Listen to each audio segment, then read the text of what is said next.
Hukmdorim, mendan qarzingiz bor. Sizdan nega qarz ekanman? Hukmdorim, men savdo-sotiq bilan shug'ullanardim. Xonavayron bo'ldim. Bu o'zimgacha qarzga botdim. Har kuni tunda uxlashdan avval Allohga duo qilaman. O'g'lim, hukmdorimiz qarz qayerdan kelganini so'rayaptilar.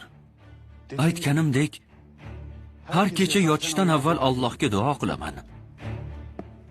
Kecha tunda tushimda Hazrati Payg'ambar alayhissalatu vassalam afandimizni ko'rdim. Sallallohu alayhi vasallam.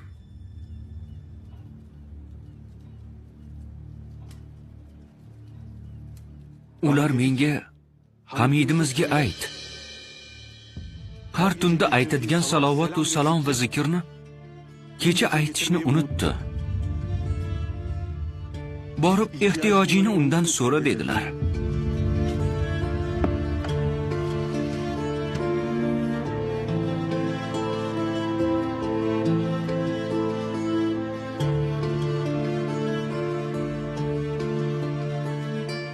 Nima dedilar? Hamidimiz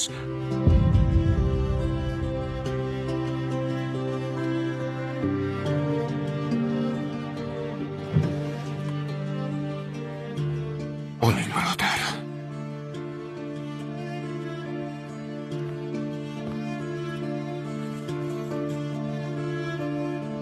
Nima dedilar? Yana qaytaringchi.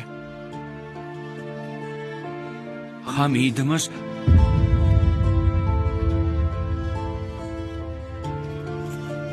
Oling birodar.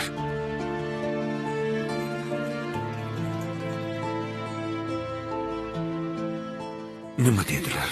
Yana bir marta ayting. Hazrati Payg'ambarimiz tushimda menga Hamidimizga ayt.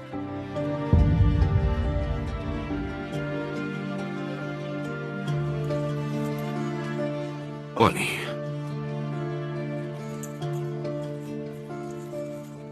Yana bir qaytaring birodar. Hamidimiz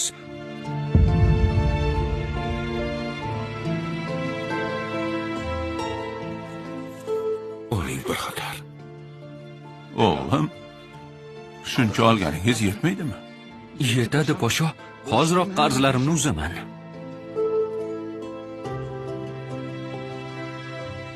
Salomat bo'ling.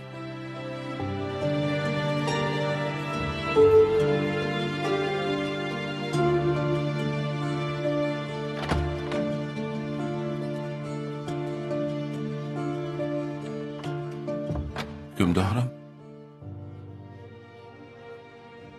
sal qolsa bor budingizni olib ketardi. Nimalar deyapsiz, podsho? Vallohi billahi butun boyligimni, saltanatimni so'rasa ham berardim. Kecha tunda ishladik, podsho.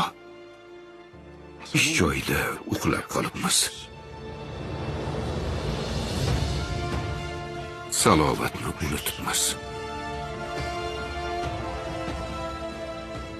Ayb ish qildik, podsho. Alloh afv etsin.